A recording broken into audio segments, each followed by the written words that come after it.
Wow, সেই colour এসছে। হ্যাঁ, এই হচ্ছে আজকে রাতের ডিনার। মানে যে মানুষটা এক গ্লাস জল গড়িয়েও খেতে একবার ভাবতে হয়, সে কিনা আজকে রান্না করবে চিকেন। তুমি পেঁয়াজ আর আলু ছাড়াচ্ছ, আজকে কি চিকেনটা তুমিই করবে? অ্যাজ পার দি কন্ট্রাক্ট।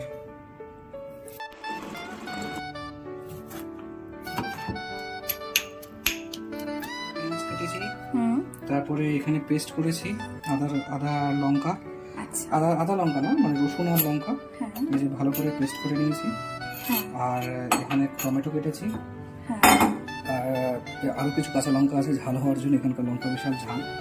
তো মাংসর পিসগুলোকে এখন সাজিয়ে সাজিয়ে দিচ্ছি একবারে ম্যারিনেট করবো বলে।